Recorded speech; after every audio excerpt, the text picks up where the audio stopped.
Good morning once again, everybody. So, we are going to talk about the essentially how capitalism, at least one of the ways that capitalism consistently ends up being the bearer of its own destruction. Okay. Now, this was mostly brought on by listening to a Ron Paul interview. And of course, brought me back to the days where even I was more or less on board with the idea of, yeah, let's do free markets until it finally set in that, oh, good Lord, free markets are exactly why we're here.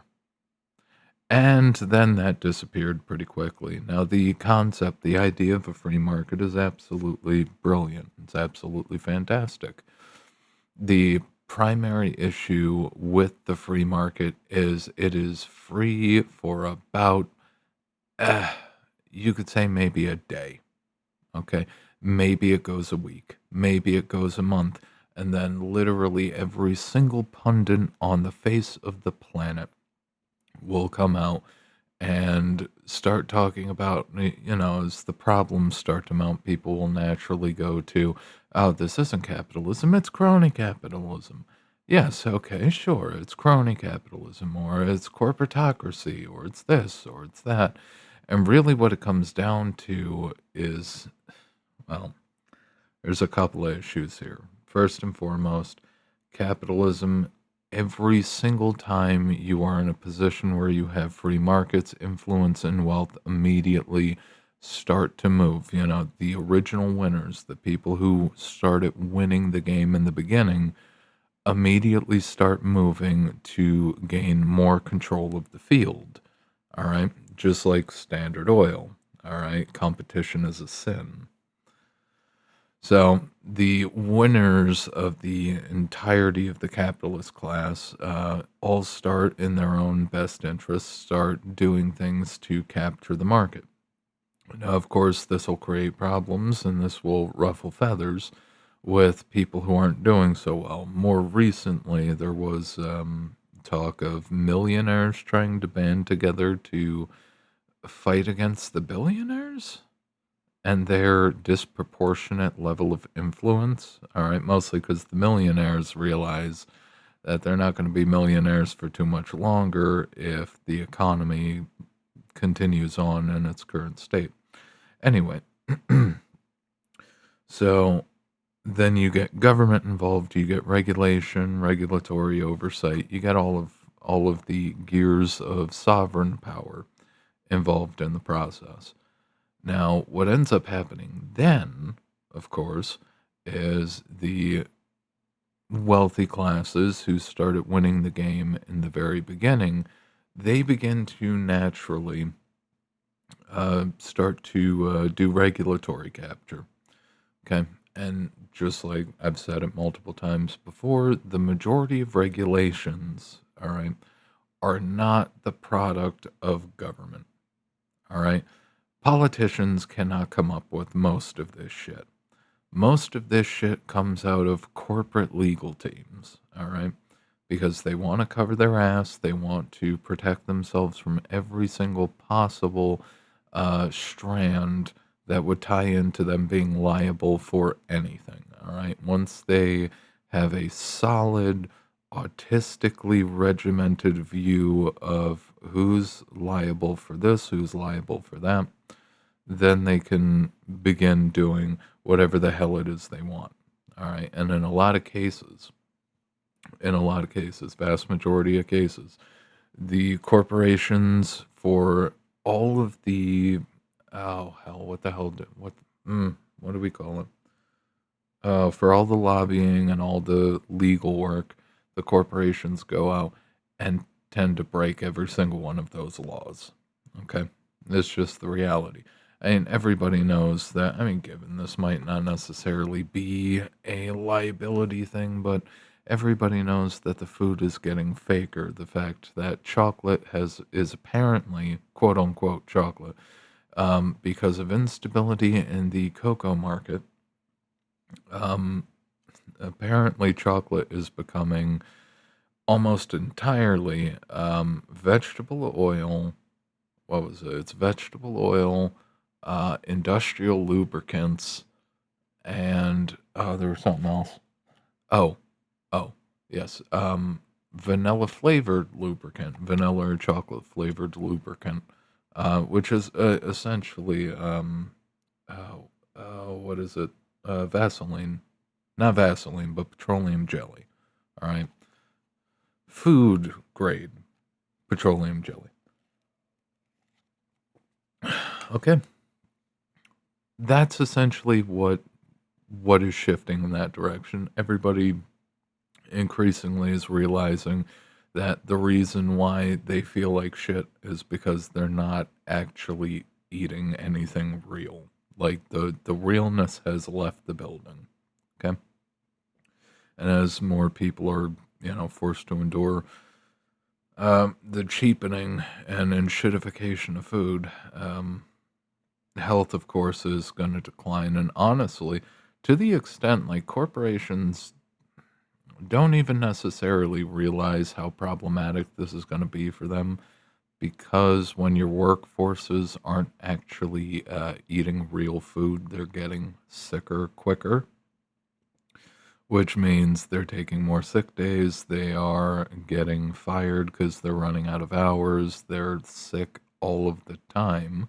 And because they're sick all of the time, of course, they're not going to show up to work. It ruins the maintenance of the entire logistics chain, the entire production chain. Everything goes to shit. All right. There are core inputs that you cannot take away and get similar results. All right. And God knows what the new preservatives are doing to people's bodies. But anyway, let's actually get into what this is supposed to be about. One of the ways that capitalism consistently kills itself. Okay. Here we go. So, one of the largest issues with capitalism comes down to the fact that it consistently overproduces. All right, now we're going to go into the light bulb cartel, essentially. So, back in the early 1900s, 1900s? Or would it start in the late 1800s? Anyway, um, going back to the beginning of light bulb manufacturing, it was entirely possible, okay, to make a light bulb last 100 years plus. There are still examples of light bulbs that have not burned out, and they are absolutely ancient. Okay, it is a miracle that they still work, except for the fact it really isn't a miracle. Things were actually made well. Okay. Now, of course, what happens if you mass produce? Let's say you set up a factory and you hire all these people and you set up these logistical supply chains so you can mass produce these long lasting light bulbs. What ends up happening? Well, eventually you reach peak demand, and then all of a sudden, demand for the product drops off, or peak supply and demand for the product drops off. Okay. If everybody has light bulbs that'll last 100 plus years, it's kind of hard to sell them new light bulbs. Okay. So you end up in a state of overproduction. Now you're making too many light bulbs that last too long.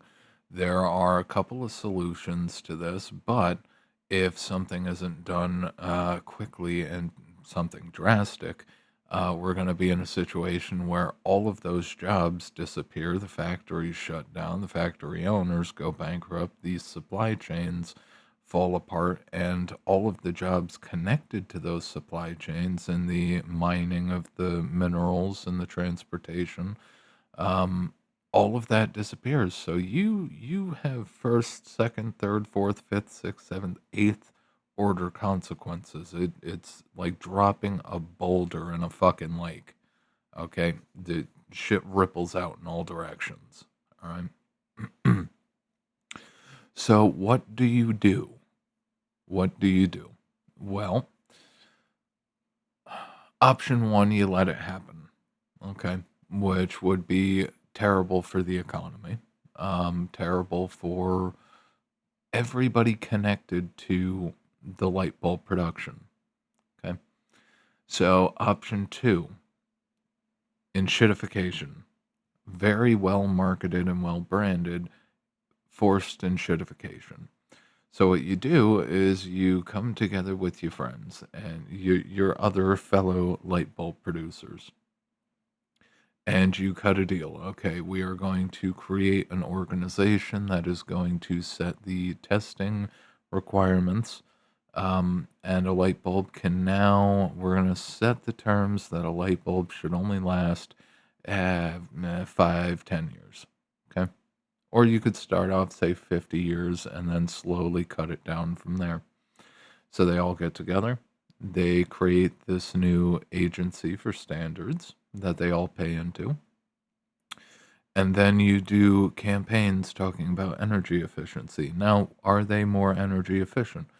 Yeah, they probably are. You can probably make incredibly efficient light bulbs. You can probably even beat the efficiency of modern LEDs. Okay.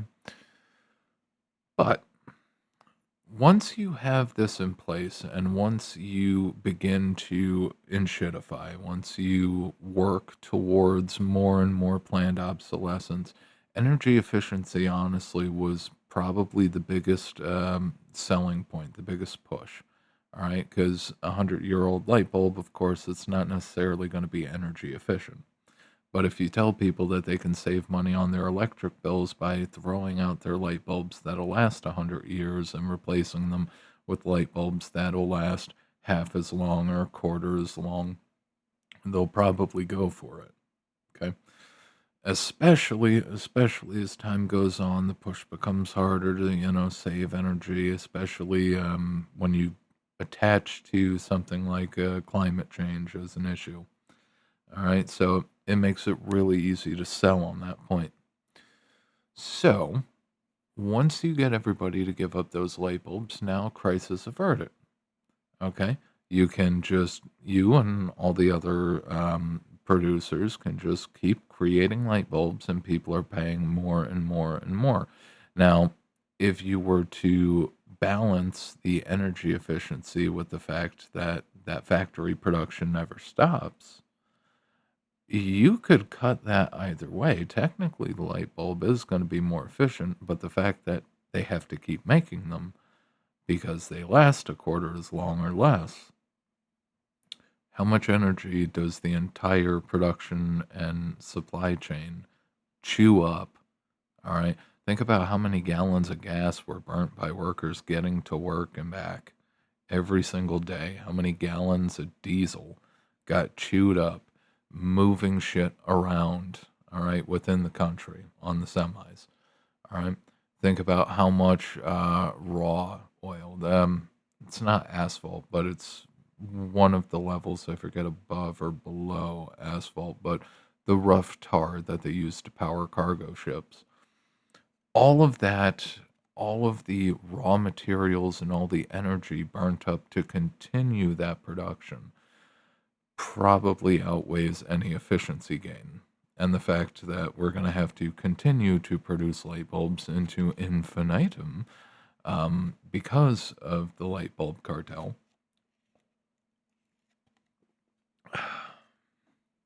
because of the light bulb cartel, is probably eliminating all the energy savings. All right. Now, that's one example. Why does it have to be like this? Okay. Simply put, capitalism, if it is honestly left to its own devices, will kill itself through overproduction. All right. The natural tendency in capitalism is you find something that works, like producing light bulbs, and you rapidly expand. Okay. So as the electric grids are getting spun out to everywhere throughout the country, you've got more customers to sell to. So you up your production, you up your production, you up your production. Now, What would happen if you did just have the overproduction and you left it there? Okay. If you maintain that overproduction, obviously profits begin to trail off. Now, a certain amount of damage to these light bulbs is likely, so you are going to have some sales from people whacking their head off one. I don't know. However they break, they break. But at a certain point, you end up with so much output that you have to pack it into a warehouse. Now, every single space in a warehouse, it can be turned into a monetary value. Every single space, every single cell that a pallet takes up of product, all of the labor that is attached to it, the property taxes, the cost of, renting a warehouse space, um, all of it, all of it. There's a cost to all of it. The longer it sits in that space, the more you end up paying for storage cost. Eventually, you get to the point where you end up with pallets of product that you can't sell, all right, that you have to get rid of. You have to absolutely get rid of it because it not only does it lose any chance of recovering any kind of profit out of it if it can't honestly find buyers, but it begins to essentially choke the rest of the operation because you have to spend money on maintaining this. You've already lost any hope of profit, and now you're just paying to keep it around. All right, it's the boat that sits in your backyard for ages or in front of your garage because you just don't you can't do anything with it. All right, it's stuck inland. It's not needed. Okay. Now we're going to go with another example. We're going to talk about the American dairy industry.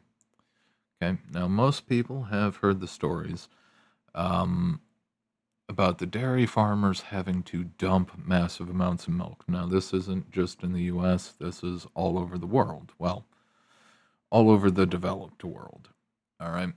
There were subsidies in place, of course, to try to protect farmers and the dairy industry and the meat industry. But what ends up happening is, of course, you end up with so much milk that you've far outstripped your demand.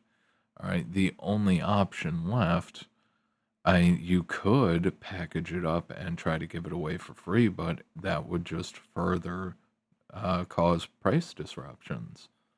As the reality is, if we were to flood the market with all this extra dairy, all of a sudden the prices would collapse and you would have such a oversupply glut that they'd all end up having to go out of business. All right, like you could probably produce enough dairy, and if you process it and handle it enough, you could probably stretch that for years.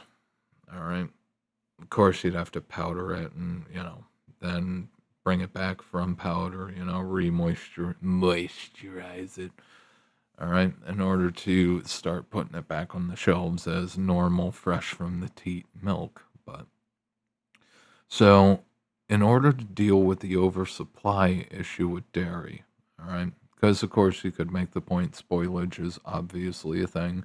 So, true, true. But when the situation arose, eventually the deal was cut, and in the US, everybody knows what government cheese is. All right.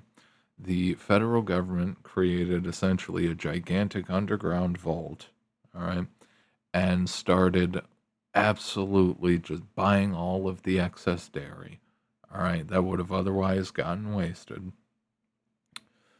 They bought it all up, turned it into cheese, gigantic wheels of government cheese, government cheddar, and they put it underground.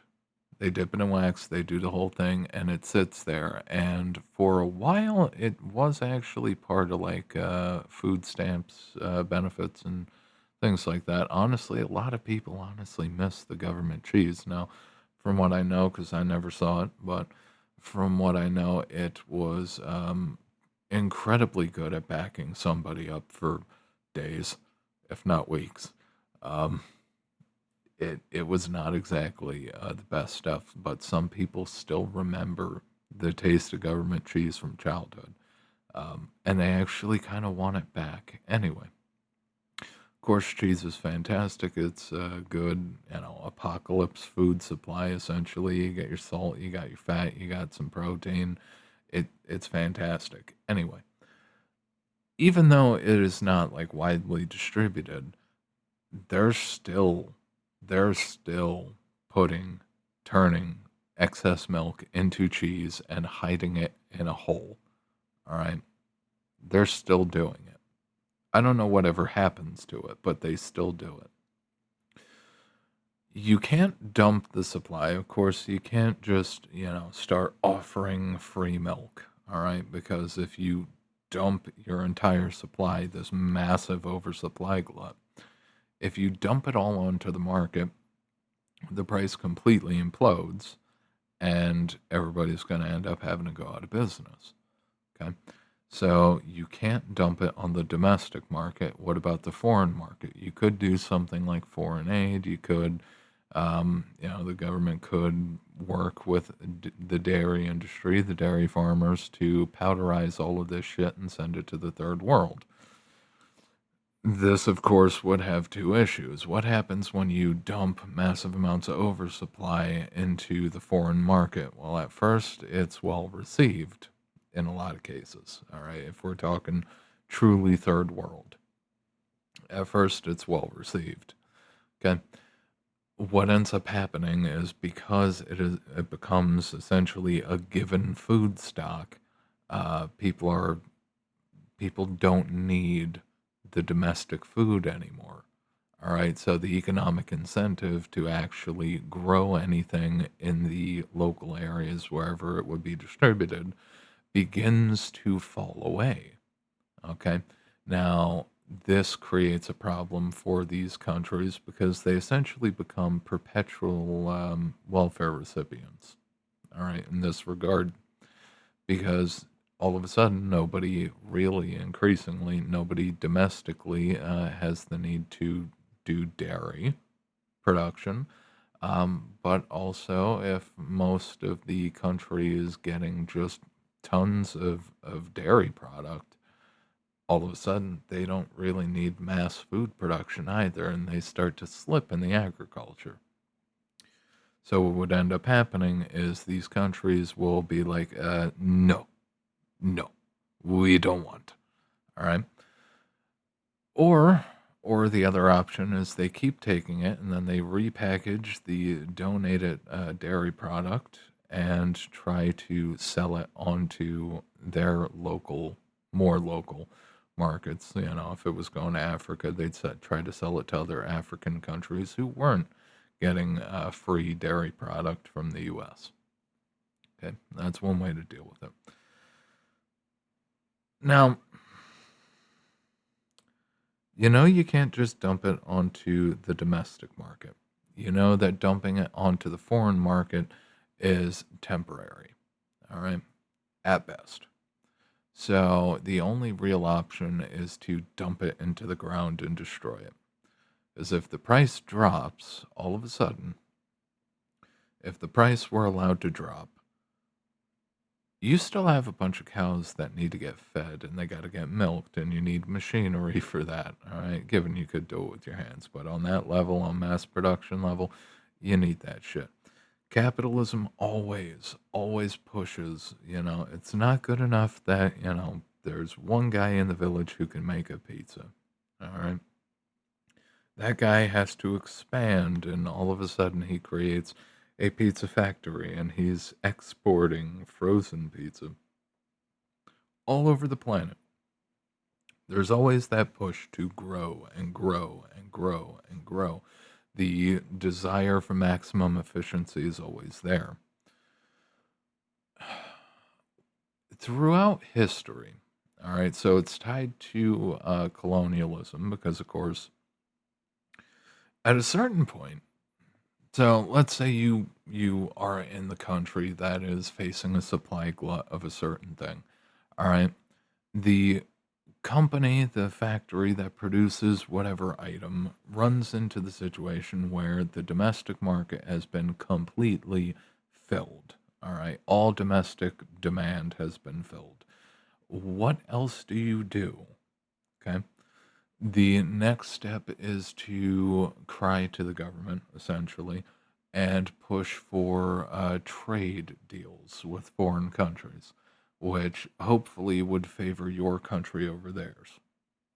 So you get access to new markets. This is an issue, this is a fundamental issue with capitalism. Once it conquers its domestic market, it has to look for new markets. All right. Now, just running to the end real quick, once you get to the last conquerable market, okay, there's nowhere else to go with the overproduction. There's nowhere else to go. The only solution at that point is vampirism on the markets that you already have. You see more shrinkflation, you see more of these issues, all right, in order to cope with the fact that we overproduce. Okay. So once you fill the domestic market, you go to the foreign market. And then you have to go to another foreign market, and another, and another, and another. And every single ounce of whatever product, all right, that goes into that foreign country then depresses the demand and capability. Like if you flood, what would be a good example? Um, if you were a Swedish furniture company and you could honestly sell people on just buying your product and then you flood the world with your product, at a certain point, they're not going to need any more of your product. Okay? You have to continually find new markets, but once you flood a country with your product, just like with dairy, if you flood, let's say if the US flooded Germany with massive amounts of dairy product, all of a sudden Germany wouldn't need any dairy cows anymore. The demand for most of that would go away. It eliminates employability, eliminates job capabilities, it suppresses the German economy when it comes to dairy production. Okay, which would then lead to the Germans responding by putting more weight and more pressure in a different industry that they're better at. Okay. But inevitably, you end up in the situation where you do not have any other markets to sell to. Okay. And honestly, for the Western system, for the Western economies, given Europe is kind of in its own, but like in the U.S., we can mass produce quite a lot. Okay, we could if we honestly wanted to. We could. We can't necessarily do it competitively because we're being outcompeted by foreign exports to us, but we could mass produce. Okay. Except for the fact that our food is so polluted, and this is kind of why I started with that, but our food is so polluted and genetically modified that we can't necessarily sell the food made in America to the Chinese, to East Asia, to Russia, to India, to any of Central Asia. We can't really sell what we produce outside of chemicals. One thing that how do I put it?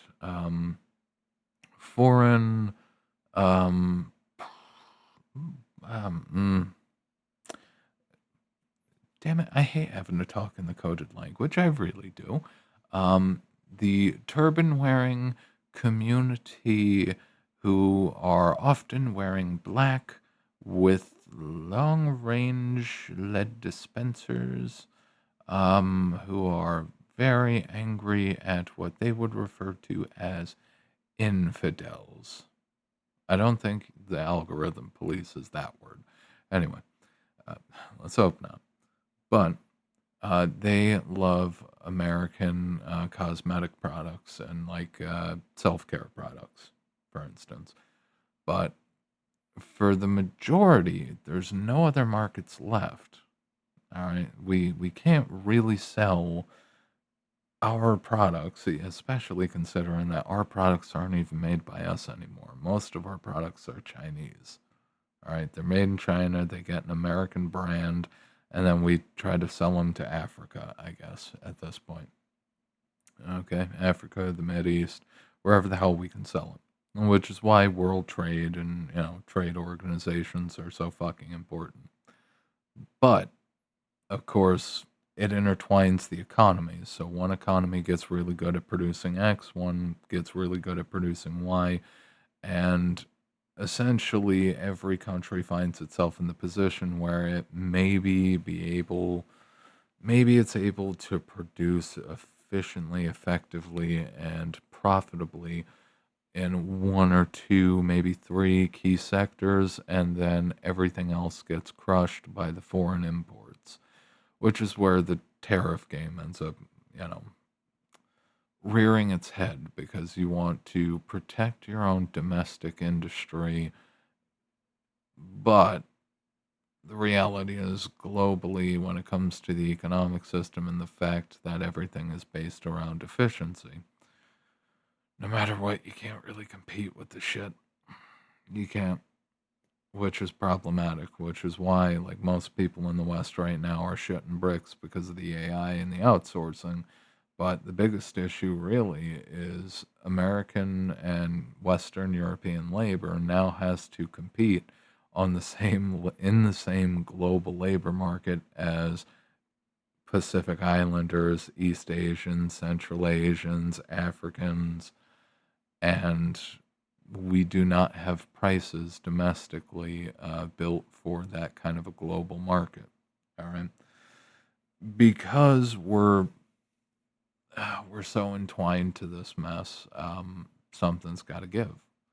Either the Western labor forces are going to be able to protect their labor rates, or you are going to see essentially everybody in the Western countries have to diaspora out of their countries to the third world because it'll be the only place that you can afford. All right, you'll be able to actually have a house in Kenya, but not in the United States. Honestly, I do wonder sometimes why the hell people want to come to this country. I really do. I really do, because given we have freedoms and rights asterisk, but the reality is financially, most people, um, it's unsustainable. It's a thing. Like, Do you really want to sign your life over to live and work on a fucking plantation for till the end of your days? Because that's all this country really is at this point. It's a plantation. Anyway, you think you're free. You think you're wealthy. You're none of those things. Here's the reality. So, because the overproduction consistently runs into this issue, eventually you run into, because capitalism, of course, produces an incredible amount of tax revenue, so it immediately links in multiple forms. Of course, the regulatory frameworks, but eventually capitalism has to, as a class, they have to go to the government, who has gotten quite used to the 5% plus GDP increases and the wonderful standard of living that they've gotten. And they have to essentially go up to them hat in hand, like, listen, we're not going to be able to keep these factories running. We're not going to be able to keep your entire nation employed, which means they're going to lose their houses, they're going to lose their farms, they're going to lose their cars, they're going to lose everything because we cannot marketably continue this operation. All right.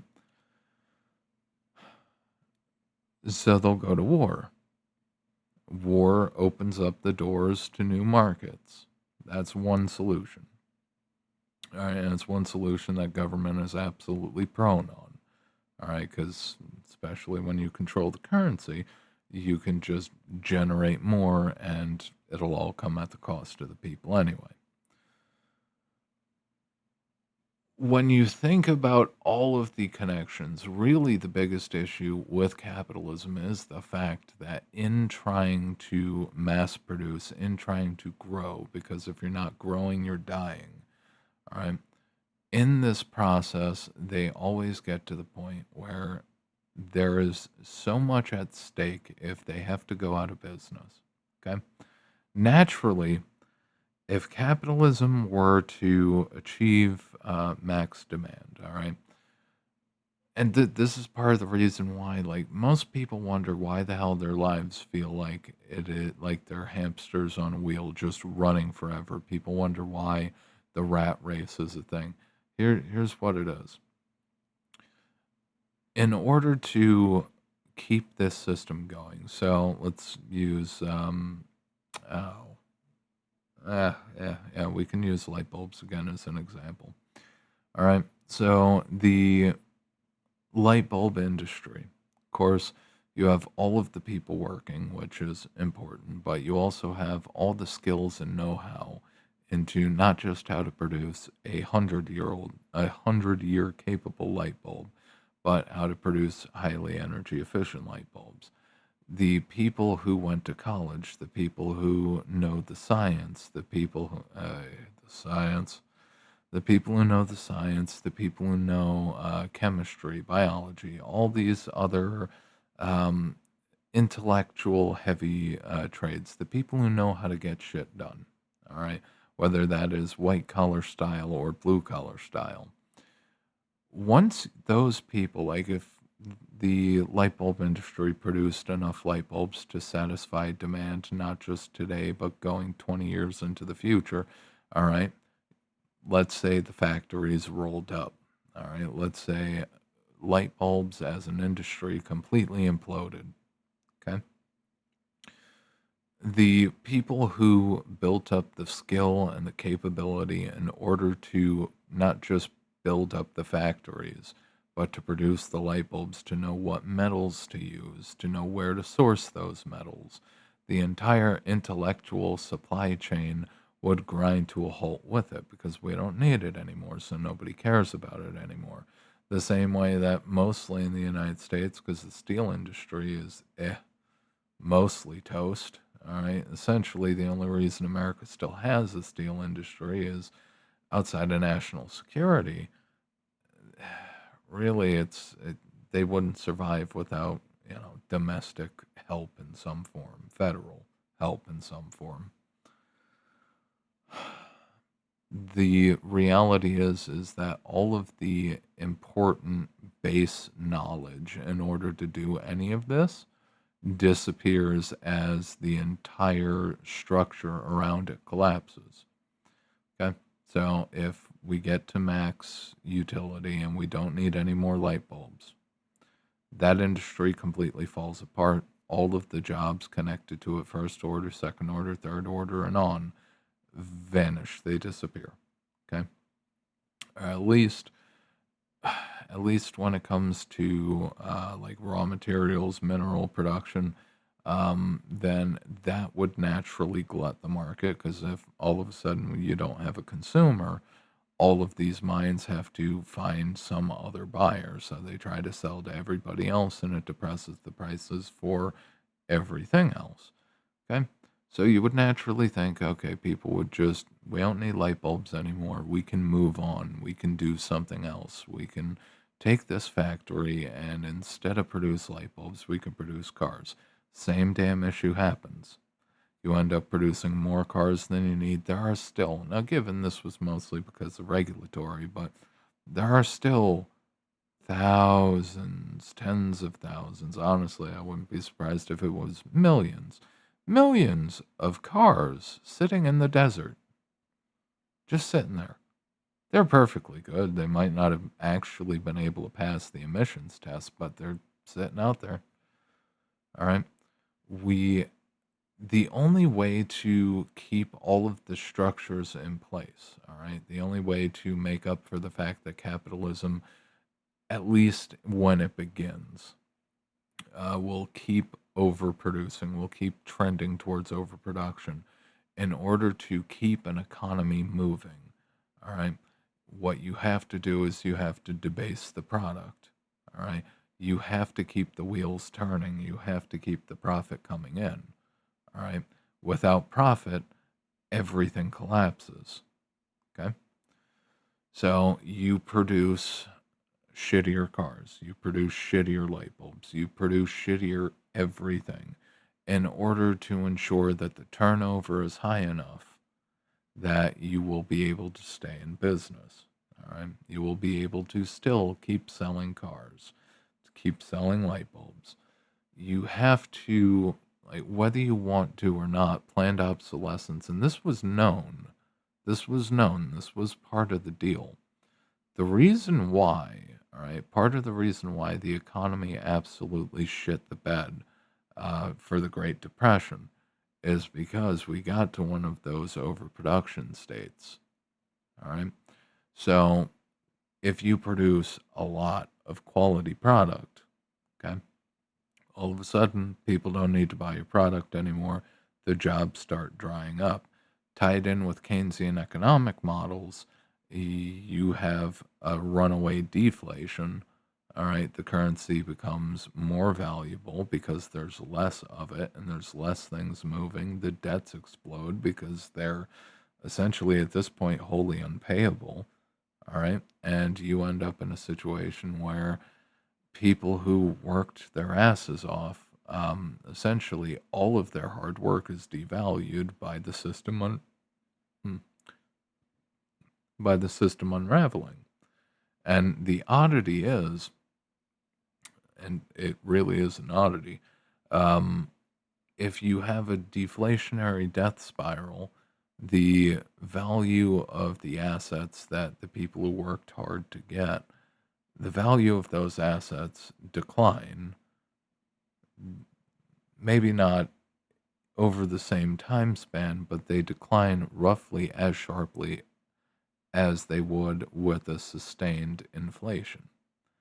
Like people, even back then, and I was one of them, believe me, um, were making the argument that, 2% inflation every single year, which was the Fed target, it's slowly eroding the value of the currency. So every decade, you're losing 20% of the value of your money.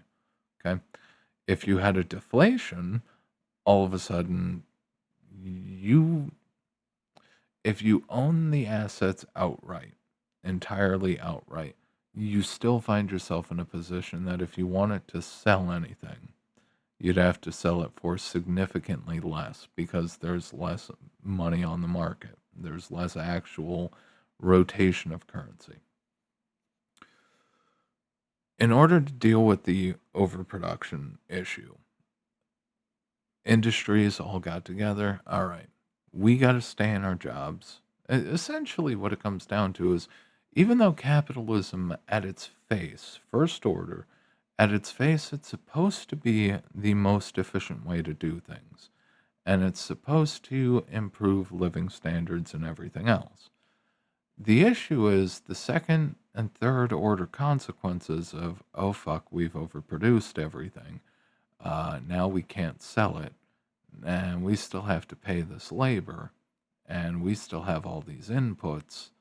And we still got to turn them into outputs. But we still have no buyers. The only way to keep things moving, the only way to keep everybody employed and keep the economy moving is to intentionally make things less efficient. Okay? They have to make it less efficient. They have to make cars that last nowhere near as long. They have to make refrigerators that last 3 to 5 years. They have to make all of these things. Otherwise, they legitimately have to produce until demand is gone at that moment and then fold up shop. All right. All of the people connected to that, the people who knew how to make washers, dryers, everything else, they end up having to move on, which means they're going to be rusty as a motherfucker if they have to go back and make all that shit again. in the future. Okay? Capitalism is not stable. It's not stable. What it comes down to, it's just not stable. All right? It can produce a lot, but it cannot sustain itself. All right? It cannot sustain itself from the consequences of its own overproduction. Now, you can do multiple things outside of enshittification, outside of planned obsolescence. There are other mechanisms that you can use in order to prop it up. But the reality is, the system, capitalism, capitalist industry was not supposed to be a forever thing. Okay? If we are to go to the natural expectation of how the process, how the cycle is supposed to happen, it looks at it. Now, how the hell do I explain this? How the fuck do I explain this? It looks at it with almost a childlike view. All right. The reality is, it's easy to say that you can just let companies fail. It's a lot harder to live with the consequences of those companies being allowed to fail. Like in the early 1900s, Great Depression era, if the car factories, if the automobile factories were allowed to roll up shop and all those jobs were to disappear, okay?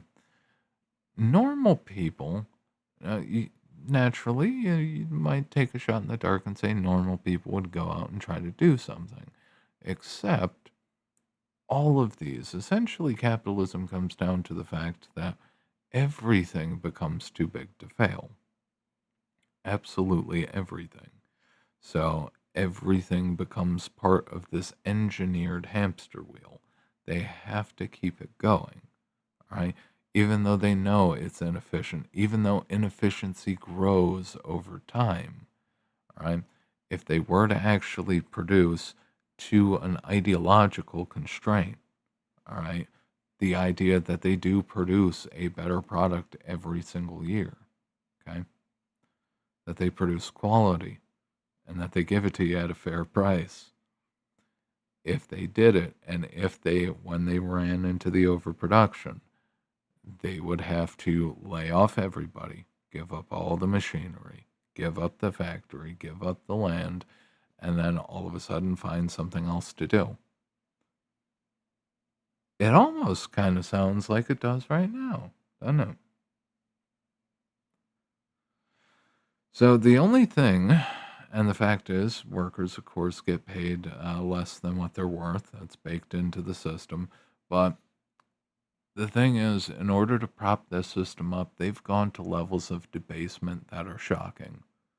So, on top of the fact that products were built around planned obsolescence increasingly, and when you take in shittification into account, when you take into account the wage suppression, all right, when you take into the account the mass financialization, turning everything into an asset, putting a dollar sign on literally everything.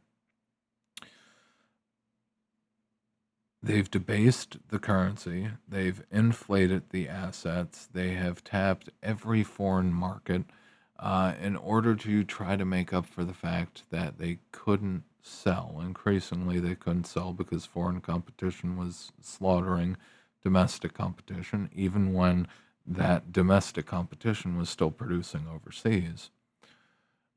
In order to deal with that, they started bringing in foreign labor at cheaper prices. They started undercutting their own local population. And when that doesn't work, they send it overseas. They ship it to the third world. So now you have Indians, people in India and the Philippines doing American taxes, especially corporate taxes, okay, for $10 an hour USD. Capitalism is in the process of killing itself. American capitalism, which you can't even call capitalism anymore. Okay.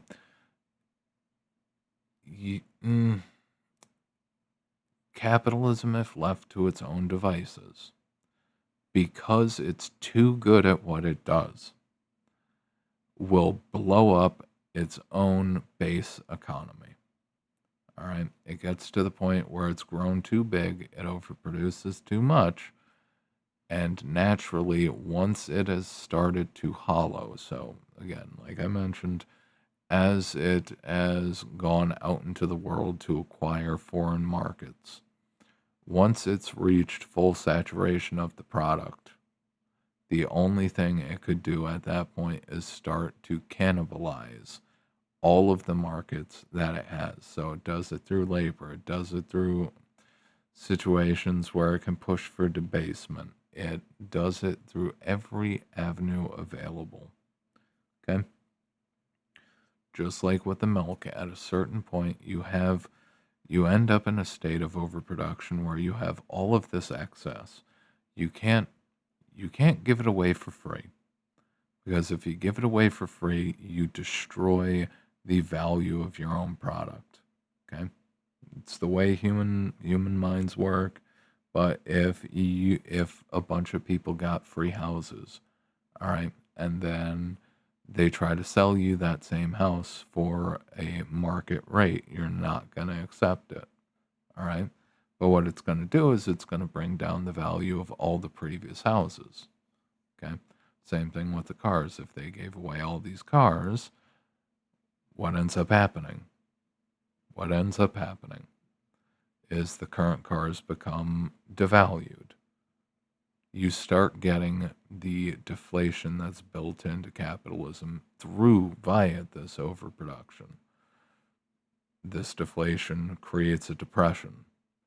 And then all of a sudden, because it takes a lot of concentrated effort and energy to get a factory up and running, to get raw materials, it's not easy. It takes time, it takes planning, it takes work to make any of this shit happen. All of that work, all of that energy, fucking pulling in the people who know how to do things, all right, takes time and it's expensive. Okay? Trying to get an operation off the ground is not easy. So, would you rather have deflation and complete economic collapse? Or would you rather run on the hamster wheel to the end of time, knowing that intentionally your job is not producing anything of real value, knowing intentionally that you are giving away 40 hours a week for a job that achieves nothing, and it's supposed to be that way. All right. The biggest issue, the rot in the West, stems from the fact that economically capitalism is not doing okay. Health wise, capitalism in the West is not doing okay. The reason why companies and why more and more people are seeing the emperor has no clothes is because you look at all of these corporations and you look at just the sheer level of fucking stupidity that you see from some of them. And the reality is, you, these corporations are specifically handicapping themselves because they kind of have to. All right. Because all of the systems, just like the light bulb cartel, you end up with all of these policing systems to stop these organizations from ever getting to the point where they actually become truly economically useful. Because once they become useful, they oversupply and they destroy themselves. Okay. I hope I explained it somewhat decently. This was So I had the idea to cover this a couple days ago. All right, and good God, I swear, when I have the ideas, I am just on fire with them. But when I do finally get around to recording them, on the other hand, a lot of the fire goes away. Let me see real quick if I have any notes. Does not look like I have notes. That is unfortunate. All right, so in that case, I will end it here. If you like and appreciate the video, like, favorite, sub, share, do all of the things. Um, Mm, if you're interested in written content, stop by the Substack. It's linked below in the description. And what am I missing? Oh, if you're interested in personal or business consulting, stop by www.spadesconsulting.com without the dash for personal, business, or sovereign needs. And I will see you guys, all of you, next time.